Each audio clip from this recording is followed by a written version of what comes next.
buenos días a todos los que nos acompañan. Reciban un saludo del Colegio de Sinaloa. Doy la bienvenida al programa Ciencia en Directo, en esta ocasión con la conferencia Materiales Poliméricos basados en cajas metal orgánicas, que estará a cargo del doctor Eli Sánchez González. Él es investigador del Instituto de Investigaciones en Materiales de la UNAM. En la moderación de esta actividad se encuentra el maestro Carlos Barajas, director de vinculación académica del Colegio de Sinaloa. Les recuerdo que esta actividad se transmite en vivo y en directo a través de Zoom y Facebook institucionales y de forma diferida también estará posteriormente en YouTube. A continuación voy a presentar una síntesis curricular del doctor Eli Sánchez González, que es originario de Michoacán. Cursó la licenciatura en Química en la Facultad de Química también de la UNAM, donde trabajó en la determinación electroquímica de mercurio en biomasa. Sus estudios de maestría los realizó en Ciencias Químicas en el Instituto de Investigaciones de Materiales, en la síntesis de polímeros de coordinación porosos. Y en el propio instituto obtuvo su doctorado en Ciencias Químicas, continuando su trabajo de coordinación porosos, de polímeros, ahora aplicados a la captura de dióxido de carbono.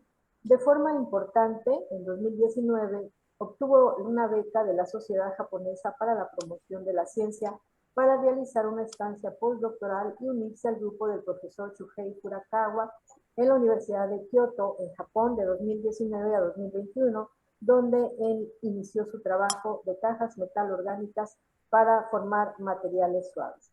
Eli Sánchez es miembro del Sistema Nacional de Investigadores Nivel 1 y cuenta con publicaciones en diversas revistas internacionales de química y materiales poliméricos.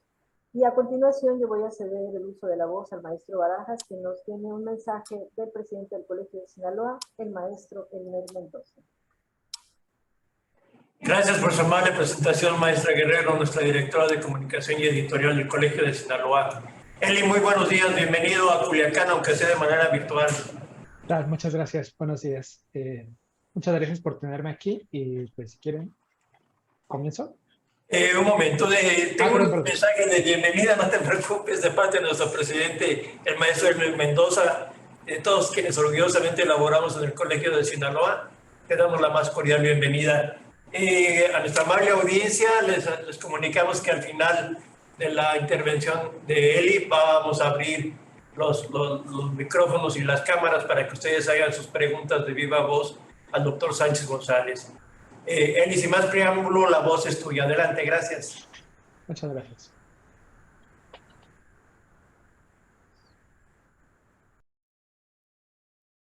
Bueno, muchas gracias por la invitación y bueno, voy a comenzar.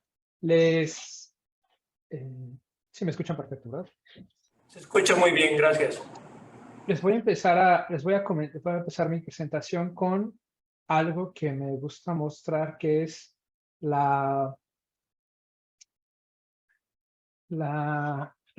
un esquema de los materiales porosos y de diferentes tipos de la materia, ¿no? Entonces, los materiales porosos clásicos son aquellos inorgánicos. Nosotros conocemos las arcillas, aluminosilicatos, algunos carbonos porosos que en la vida diaria los ocupamos mucho. Zeolitas y sílicas funcionalizadas son como aplicaciones más específicas que a lo mejor en la vida diaria no las tenemos. De ahí existe otra familia de materiales porosos, que son la familia de los orgánicos. Algunos polímeros orgánicos son porosos, algunos materiales reticulares a base solo de enlaces orgánicos se pueden formar y algunos materiales moleculares en los últimos años han aparecido. La combinación de estos también ha llevado al diseño de materiales inorgánicos orgánicos, materiales híbridos porosos, desde polímeros organometálicos, redes extendidas de coordinación, hasta el punto en el que nos encontramos ahora, que es el tema que yo voy a abordar, que son cajas metalorgánicas. En estas cajas metalorgánicas, al igual que en otras, se sitúan en materiales moleculares. Todos los demás, o la mayoría de los que les hablé, todos son materiales en bulto o materiales cristalinos, materiales de orden de largo alcance. Los materiales moleculares son diferentes y son muy interesantes, y ahora les voy a explicar por qué nosotros investigamos este tipo de materiales. Primero, ¿qué es una caja metal orgánica? Nosotros definimos una caja metal orgánica como una entidad supramolecular de coordinación con una cavidad potencial. Aquí la tenemos. Nosotros tenemos, está compuesto de dos unidades principales. Perdón. Tenemos un diseño modular, tenemos una unidad inorgánica, que sean estos nodos que tenemos aquí, y una unidad orgánica, que sean los ligantes que unen esos nodos. Todo esto me va a dar lugar a una caja que puede envolver dentro un espacio. Puede tener moléculas o puede estar vacío, dependiendo de la situación. También se pueden conocer como MOX o MOPS, como poliedros metaorgánicos.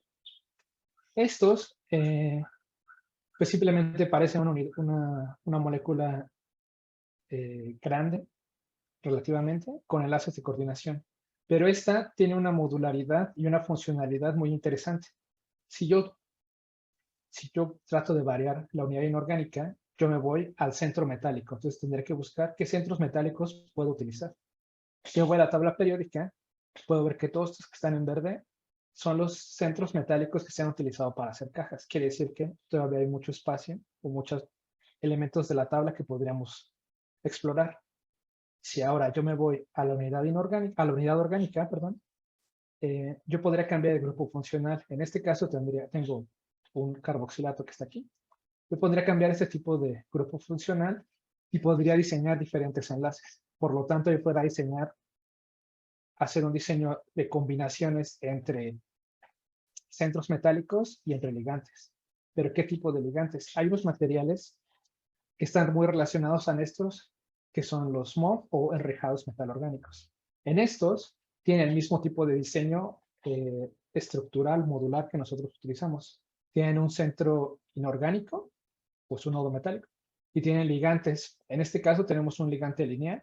Si yo uniera este nodo metálico, que tiene una direccionalidad predefinida como un cuadrado plano, lo podemos ver aquí, y yo uno a través de un ligante lineal, lo que yo obtendría será una rejilla.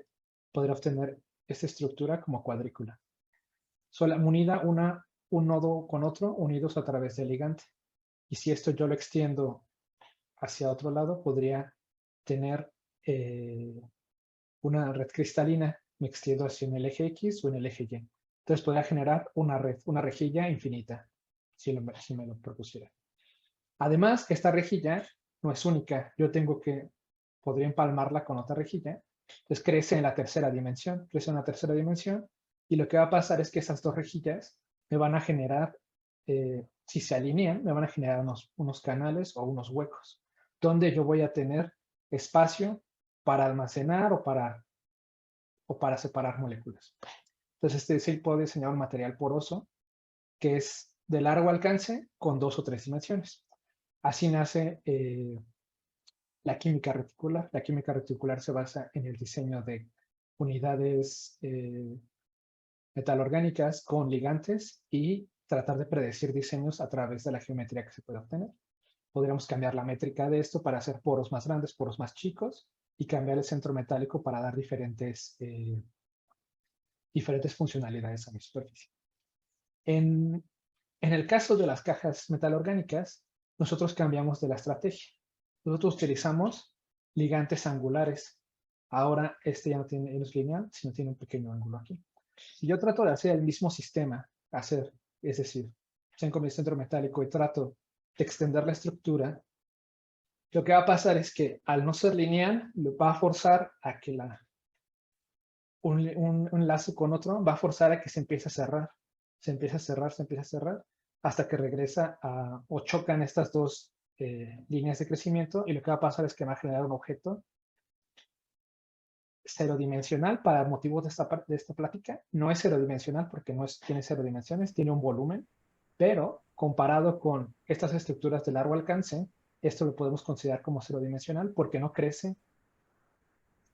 Eli, una pregunta, un comentario, perdón la interrupción. Me están haciendo una observación, gente que está siguiéndonos a través de Facebook, que casi no se te escucha. ¿Te podrías explicar un poco más al micrófono, por favor? Claro.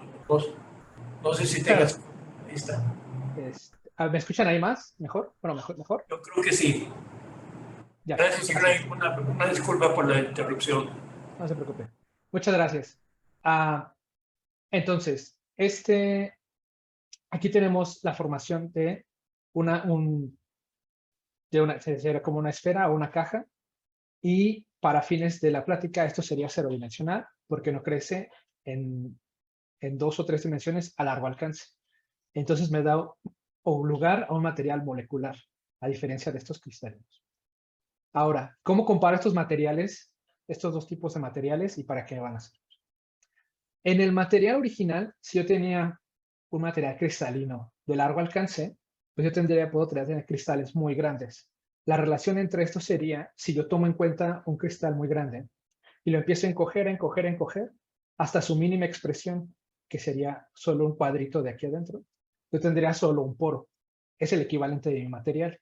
Y entonces, ¿qué puedo hacer con este material? Este material ahora, yo ya lo supongamos que aislé de ese material poroso que puede ser muy útil para muchas cosas, y lo puedo diseñar como un bloque de construcción. Ahora yo podría, de este poro pequeño, o esta caja, yo podría empalmar muchas y formar un material equivalente a este, pero ahora con un poro que yo puedo controlar perfectamente. O si yo no quiero tener la fase pura, solo empalmar cajas, como si estuviera apilando cajas, yo podría mezclarlo con otro tipo de materiales, hacer materiales compositos, disolverlo, dispersarlo en algo y podría tener un composito. O la tercera opción, que es la que nos interesa a nosotros, podría ser un entrecruzamiento o una polimerización y tratar de formar otro tipo de materiales nuevos a partir de estas cajas moleculares. De ahí, nosotros, bueno, yo y este grupo de investigación, hicimos un material de revisión donde aislamos las propiedades cruciales de estas cajas para la formación de nuevos materiales. La primera propiedad que ellos tienen es que pueden seguir un diseño geométrico, es decir, nosotros podemos predecir la estructura de la caja, podríamos diseñarla en papel y después ir al laboratorio y sintetizarla. Estos materiales, para que sean útiles la cavidad o la porosidad que tienen, necesitan ser estables para que muestren algo que llamamos porosidad permanente. Además, si yo ya tengo un material que puedo diseñar, que es estable, pero además quiero mejorarlo, podría regresar al laboratorio y cambiar las propiedades de este material a través de funcionalización superficial. Es decir, la misma caja, simplemente le cambio algo en el ligante o en la superficie, regreso, sintetizo algo y vuelvo a una nueva caja.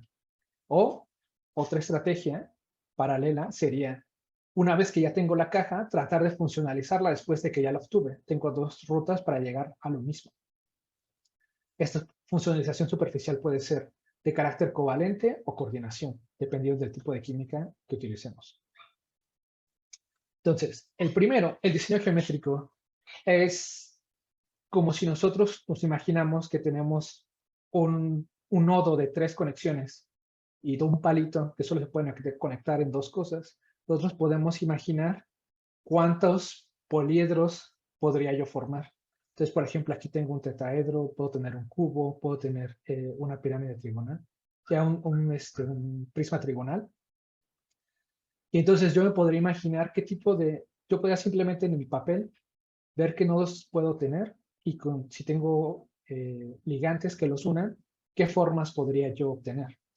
Si yo tengo ahora un ligante tritópico o de 3 conexiones, con uno de 3 podría formar otro tipo de cubo, por ejemplo, este tipo de cubo, un cubo deformado, y podría yo extenderlo a más. Podría poner nodos de 4 conexiones, con octaedro, otro tipo de octaedro, un cubo octaedro, y así irme con todos muchos sólidos, sólidos platónicos, sólidos arquimedianos, sólidos catalanes, o cualquier otro sólido regular que yo me pueda imaginar. Mientras yo pueda diseñar el nodo y la conexión, entonces yo podría diseñar ese tipo de materiales. Un ejemplo que nosotros ponemos es, si yo pienso en un nodo de 4 conexiones plano, yo podría obtener al menos estas 4 cajas simplemente variando el ángulo que hay entre los dos puntos de conexión, de coordinación en el ligante orgánico. Tendría este tipo. Y aquí podemos ver una tendencia muy clara, que mientras el ángulo es más pequeño, el número de nodos o el número de caras que va a tener mi poliedro va a ser menor, que mientras el ángulo es más grande va a crecer el número de caras que va a tener mi poliedro regular. Ahora, esa es una de las propiedades. Con esto yo podría cambiar el tipo de caja y el tamaño de la caja, solamente mezclando nodos y ligantes. Ahora, la porosidad permanente. Les comentaba que yo necesito que el material sea estable para poder explotar esa cavidad. Entonces, lo que hace uno es va al laboratorio, sintetiza, y si su material, al tratar de remover, uno cuando sintetiza un material lo hace normalmente en fase líquida. Entonces, en fase líquida va a quedar disolvente atrapado dentro del material. Si yo trato de remover ese disolvente y quiero ver si la propiedad, la porosidad está ahí, lo que tiene que pasar es que al yo remover el disolvente, mi caja tiene que permanecer estable. Y si yo la vacío y trato de probar si tengo esa porosidad ahí, yo lo hago con algo que se llama absorción de gases. Yo lo hago con un isotermo de absorción de nitrógeno y lo que hago es voy dosificando poco a poco gas y voy viendo cuánto gas va a absorber mi material. Se absorbe bastante gas, quiere decir que es poroso. Si absorbe poco gas, quiere decir que no es nada poroso. Y aquí vemos la isoterma de absorción de una caja típica que absorbe nitrógeno. Entonces, la prueba básica para saber si el material es poroso o no es poroso. Pero más allá de que sea poroso o no, también hay algo muy interesante. Estas cajas, como les hablaba, podemos utilizarlas como bloques de construcción. A pesar de que no extendemos, que no son materiales extendidos en 3 dimensiones como lo definíamos al inicio, estas cajas, por naturaleza, se van a tener que empaquetar de alguna forma. Si yo tengo muchas cajas y yo las acomodo, alguna forma tienen que obtener. Entonces es así, este tipo de caja, por ejemplo, es un tetraedro. Si yo la acomodo en un cubo, me podría dar este tipo de arreglo. Y aquí es evidente, se puede evidenciar algo muy interesante. Yo digo que mi caja es porosa porque en el diseño, dentro de la molécula, hay un espacio que es potencialmente vacío. Esa porosidad la vamos a llamar porosidad intrínseca. Entonces, esa caja tiene porosidad intrínseca definida solamente por la naturaleza de la caja. Pero al apilarla yo y acomodarla, va a aparecer una porosidad extra, que va a ser la porosidad extrínseca. Esta porosidad va a estar definida por el arreglo espacial, es decir, el hueco o el espacio que habría entre las cajas cuando yo las acomodo. Entonces, esta ya no la puedo controlar desde la síntesis de la caja. Ahora tiene que ver cómo se acomodan o cuál es el ensamblado o cuál es el acomodo de las cajas cuando se forma un sólido. Entonces, esta parte es crucial porque yo puedo tomar esa propiedad y modificarla a placer o dentro de lo que cabe y cambiar la porosidad de algo. De la misma caja puedo tener diferentes porosidades. Ese es uno. ¿Y cómo voy a hacerlo? Les hablaba también de la funcionalidad superficial. Yo tengo 2 sitios principales donde puedo funcionalizar mi material. Es decir, para cambiar las interacciones con otras cajas, con sus vecinos. En la parte orgánica, en el ligante, puede tener una funcionalidad covalente. Yo podría ponerle grupos funcionales de diferentes tipos para hacerlo soluble en agua, para que formen sólidos, para hacerlos solubles en disolventes orgánicos, o podría poner un sitio reactivo que me sirva como un punto de entrecruzamiento. El entrecruzamiento va a ser la formación de un enlace entre 2 cosas, ¿no? Para esta plática. Entonces, podría yo funcionalizarla de esa forma y a lo mejor formar una red, ¿no? Pero, además de esa parte orgánica, yo tengo otra parte inorgánica, donde yo puedo hacer uso de sitios de coordinación. Aquí, esta bolita representa una molécula coordinada de disolvente que está coordinada con un enlace muy, muy débil que yo podría intercambiar por una molécula cuyo enlace de coordinación sea más fuerte. Por ejemplo, una molécula que se coordinará por esta esquina, imidazol funcionalizado, al yo coordinarlo aquí y en todas las posiciones, podría cambiar la solubilidad del material. O si diseño por ejemplo, imidazol con 2 extremos, podría utilizar estos sitios de coordinación como entrecruzadores y formar redes con estos materiales. Entonces tendría funcionalización de covalente y de coordinación. Entonces con esto yo podría modificar cómo interaccionan una caja con otra. Ok, pero mi plática tiene que ver con polímeros metalorgánicos, ¿no? O materiales poliméricos. Entonces, vamos ahora al punto. Ya sabemos algo de las cajas, ¿no? Sabemos que tienen porosidad intrínseca, podemos ajustar su solubilidad, son orden de corto alcance y tienen funcionalidad ajustable. Y existen los polímeros orgánicos clásicos, que tenemos porosidad extrínseca, porque las moléculas no son porosas. Pero, si yo tengo una cadena polimérica, entre las cadenas siempre hay un espacio libre. Esa porosidad podría ser extrínseca. Estos materiales, los polímeros son, por excelencia, los materiales con mayor procesabilidad. Yo los puedo disolver y procesar al gusto.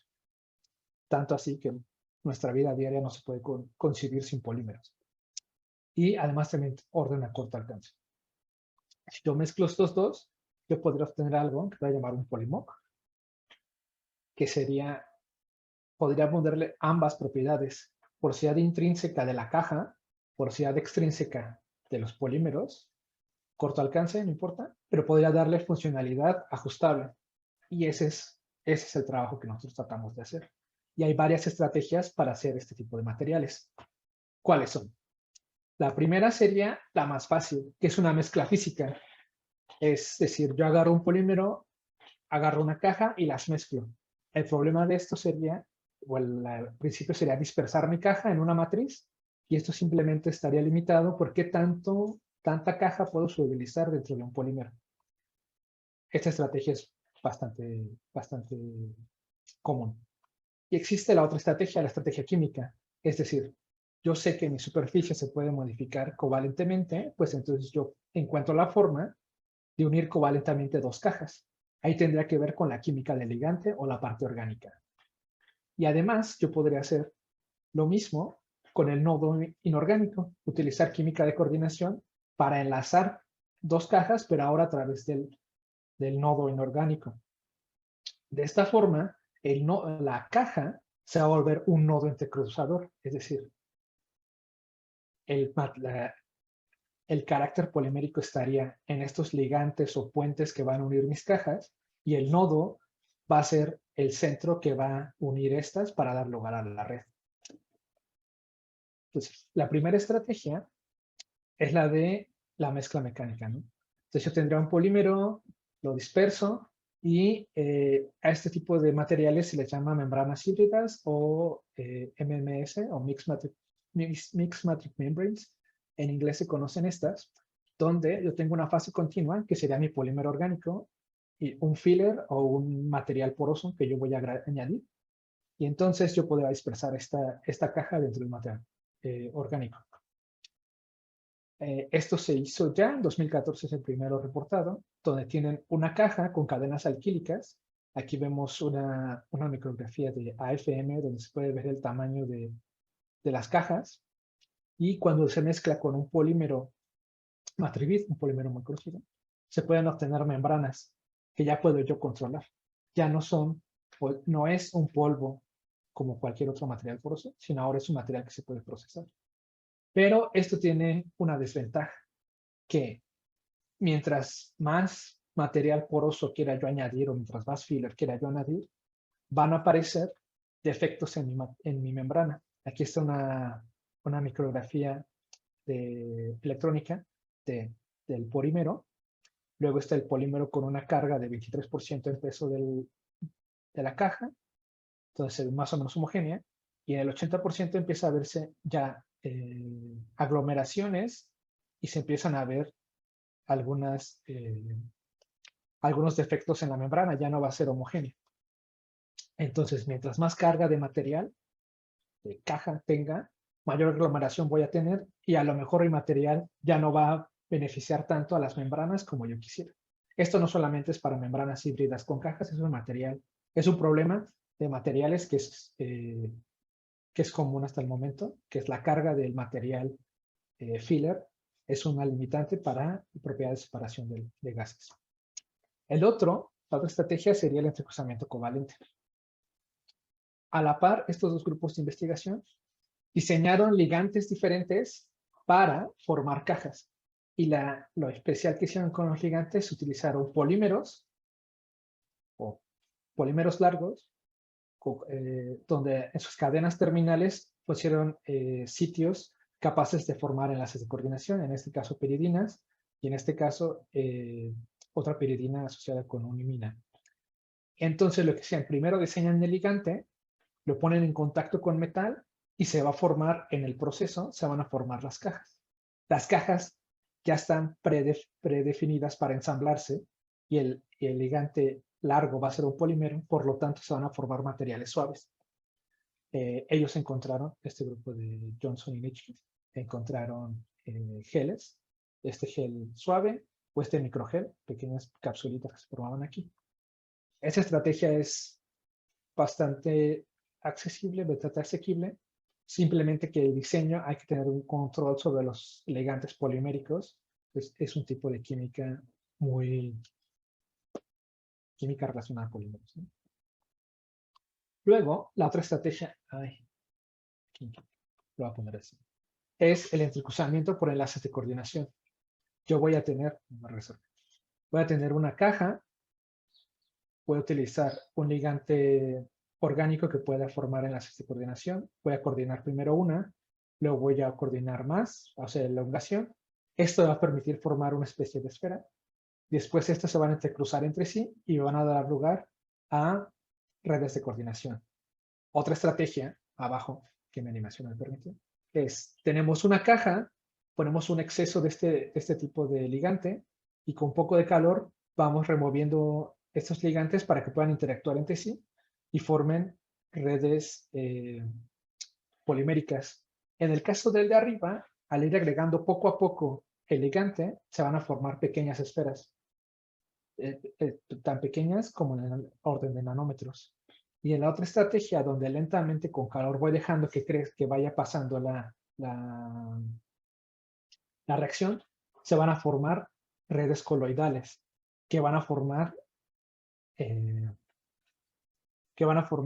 geles de tamaño macroscópico. En este caso vemos un gel de 1 centímetro y si hacemos una micrografía de la estructura que tenemos aquí adentro, veríamos este tipo de sistema. A diferencia de este que se empiezan a formar esferas, en este las esferas o los coloides que se van formando se empiezan a fusionar y le van a dar esa estabilidad a mi material que me permite llegar a un gel macroscópico, algo que yo ya puedo procesar. A diferencia de los enlaces de covalentes mostrados en la diapositiva anterior, en este caso ya tengo un material que es macroscópico y en teoría podría yo manipular. Pero ese no es el motivo final. Existen los geles o existen materiales suaves desde hace mucho tiempo con otro tipo de propiedades, no necesariamente con cajas. Pero ¿qué es lo más interesante de esto? Si mi caja o este gel que yo tengo pudiera remover todo el disolvente que tiene, pudiera yo obtener algo que se llama un aerogel. Remuevo todo eso y lo que me queda es un material poroso. Va a quedar un aerogel de este estilo. Si yo hago una micrografía voy a ver que tenemos aquí el material entrecruzado y tenemos huecos en el material. Y yo hago la prueba de qué tanto absorbe este material un gas o no. Es decir, qué tan poroso es el material. Si yo comparo el aerogel, este aerogel que tengo aquí, con la caja inicial, veo que aumentó significativamente la capacidad de absorción de gas para este tipo de materiales. Por lo tanto, este es un paso más adelante en el diseño de nuevos materiales porosos, donde yo puedo controlar desde la química más básica, es una molécula, hasta llegar a un material macroscópico que tenga una utilidad, una aplicación. Y entonces, ahora tenemos que ver qué aplicación, qué es lo que pueden hacer estos materiales. Aquí les pongo un pequeño resumen de qué es lo que ha habido en estos materiales. Basándonos en el mismo sistema, yo tengo una caja, utilizo precursores o monómeros de polímeros conocidos. En este caso, pongo grupo funcional sobre mi caja, hago una reacción de polimerización tengo una red centrifugada, como lo mencionamos, y ahora tengo un material macroscópico que es un elastómero. Podría formar yo ahora una membrana elástica. ¿Y qué se puede hacer con este tipo de membranas? Pues ya hay grupos, por ejemplo que lo que trata de hacer es utilizar este principio para hacer separación de CO2 con metano. Es una separación difícil, ya que las moléculas de CO2 y de metano son de diámetros cinéticos similares, por lo tanto su separación es bastante difícil y es muy útil en la generación de metano y purificación de gases, la purificación de gases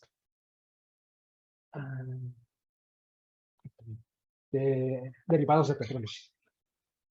En ese mismo grupo, ellos luego diseñan una caja, modifican la superficie de la caja, ahora para separar otro material. Separan una mezcla de CO2 con acetileno. El acetileno nosotros lo conocemos para hacer en las soldaduras. Se utiliza para soldaduras en todos lados, pero además de eso se podría utilizar para otro tipo de cosas.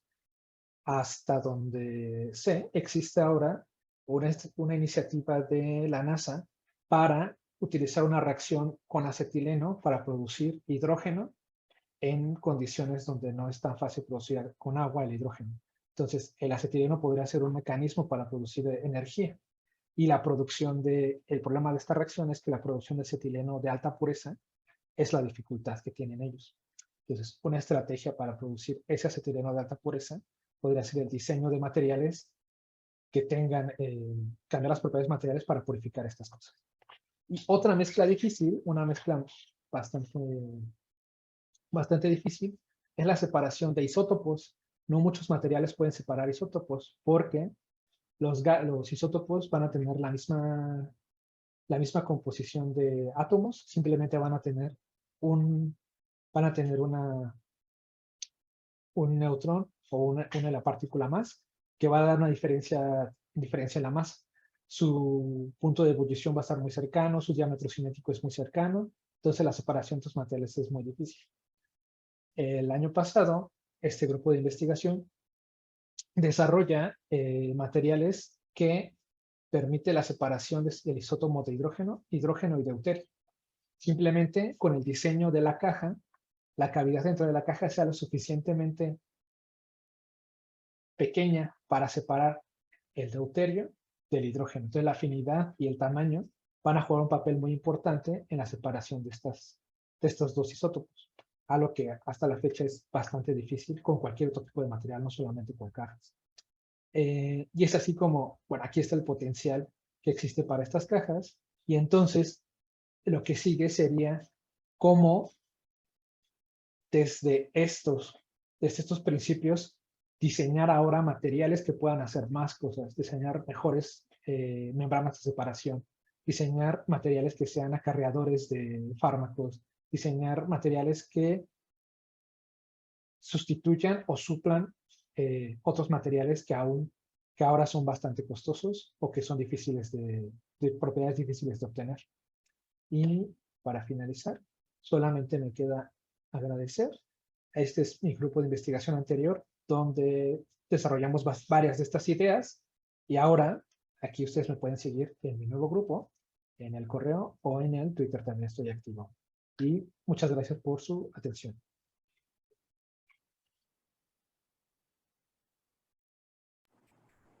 Gracias a ti, Eli. ¿Podrías dejar de compartir pantalla, por favor? Claro. A nuestra amable audiencia le hacemos la cordial invitación, especialmente por vía de Zoom, para que le hagan directamente las preguntas o comentarios que consideren el doctor Eli Sánchez. Cuando ustedes gusten hacerlas, están abiertas. Mientras, me gustaría leer una pregunta que nos llegó a través de Facebook, y dice así: al combinar los elementos orgánicos e inorgánicos, ¿se crea una nueva composición no existente previamente? Así es. Algunas obviamente existen. Al combinar algunos de estos, la mayoría de los materiales, pues estos materiales de coordinación existen en la naturaleza algunos, pero todos estos son sintéticos, son nuevos. No existe una combinación similar en la naturaleza. Entonces, cada uno que desarrolla una nueva combinación de metal con ligante es un material nuevo no existente, siempre. Muy bien. Nos preguntan también qué usos alternos tienen los residuos de polímeros resultantes. Ya mencionabas algunos casi al final de tu intervención, pero si nos podrías ampliar un poquito el espectro, gracias. Sí. Estos, por ejemplo, si nosotros pudiéramos modificar las propiedades como la rheología, es decir, qué tan suave es un material o no, y pudiéramos darle un extra en la reactividad, existe una demanda muy alta de materiales que sean autorregenerables, por ejemplo, para aquellos dispositivos que sean portables o compatibles con la piel. Hay mucha robótica suave que se está desarrollando ahora que sirve para sensores en la piel de temperatura, que si un sensor de insulina, que ya lo tienes como un parche. Pero muchos problemas de esto es que si el polímero es muy suave, con el movimiento de la piel o el uso, se pueden romper. Y si esos materiales se rompen, pues ya no sirve, a lo mejor ya no es conductor el material que tenemos, ya no sirve para lo que queremos. Entonces, el diseño de materiales como estos podría dar lugar, si le ponemos una funcionalidad que forme enlaces estables entre ellos, que puedan ser reversibles, podría dar lugar a materiales autorregenerables. Podríamos tener membranas que si las parto o se rompen, se puedan volver a regenerar, ¿sí? Como lo hace la piel. La piel yo la corto y a través de reacción química se empieza a cerrar mi piel. Lo mismo yo podría diseñar materiales de ese estilo. La otra es separación de gases y cosas que tienen que ver con biomedicina. Al tener un tamaño de partícula muy pequeño y poder diseñar acarreadores, yo podría cargarlos y meterlos dentro del torrente sanguíneo como un liberador de fármacos. Gracias, Eli. Nos preguntan también cuáles han sido sus retos principales al diseñar cajas metalorgánicas en poliedros regulares e irregulares. El diseño, el reto principal es que se forme una caja. Como les mencionaba, hay estos otros materiales que son los polímeros, los enrejados metalorgánicos. Es la misma química y entonces si uno no diseña, si la síntesis no sale bien, uno acaba obteniendo un material cristalino, que también es bueno. También son buenos, son porosos y sirven para otras cosas. Pero el objetivo es que te salga un material molecular. Nosotros competimos con la gente que se dedica a hacer cajas, compite mucho cuando hace la síntesis, uno quiere un material molecular y a veces no le sale un material cristalino. Entonces, el diseño preciso el elegir las condiciones de reacción adecuadas no solamente es el diseño en papel, obviamente los puse así muy sencillo, pero el diseño de las condiciones de síntesis nos puede llevar a varios caminos. Entonces, eso es lo más difícil, que te salga una caja, pero fuera de ahí, una vez que la tienes, ya. A diferentes materiales poliméricos, diferente diseño geométrico de la caja, ¿qué determina el diseño de la caja? El diseño de la caja principalmente está diseñado, está definido por el centro metálico que utilizamos. Por ejemplo, ahí les puse un ejemplo, cuadrado plano, que eso sería, por ejemplo, cobre, que es el más común. Pero si yo utilizo hierro, en una de las diapositivas ponía uno que es un sistema octaédrico. Entonces, en el hierro se van a formar uniones octaédricas. Entonces, la selección, si yo pongo cobre, seguramente van a tener nodos cuadrados planos. Si utilizo hierro, van a necesitar o voy a obtener estructuras de coordinación octaédrica. Y también el ligante, el tipo de ligante o carboxilato o grupos azolato o grupos con nitrógeno, me van a hacer la diferencia. Los de hierro van a ser más afines al grupo azolato que los carboxilatos. Y los de cobre van a ser más afines a los carboxilatos que los azolatos. Entonces, eso es lo que va a definir. Ya mi ligante, la estructura, pues ya podría yo definirla una con otra. Eso también depende de la habilidad de síntesis orgánica que va a tener uno. Qué tan complejo puede ser o no su ligante. Pero si uno tuviera la posibilidad, pues a lo que le dé la imaginación podría ser. Gracias. Nos han llegado más preguntas ya a través de Facebook. En Zoom parece que nadie se ha animado a preguntar el día de hoy. Lo que sí tengo, y si me permites, voy a leer textualmente un mensaje que llega a través de Facebook, que dice: la coordinación de la investigación científica a través de la Secretaría Técnica de Intercambio Académico agradece la valiosa participación del doctor Eli Sánchez González del Instituto de Investigaciones en Materiales en el ciclo de conferencias Ciencia en Directo. Es un mensaje de la coordinación de la investigación científica y una felicitación. Muchas gracias. Si no nos queda nada más que agregar, ¿tienes algo más que agregar, Eli? Bueno, o sea, no me dio tiempo de poner a mí, era muy justo el tiempo de media hora. Pues vaya, mi línea de investigación actualmente va sobre este sistema. Tratar de obtener materiales poliméricos a base de estos enlaces. Y principalmente lo que yo estoy haciendo ahora es diseñar polímeros lineales. Ahorita yo les mostré simplemente entrecruzados.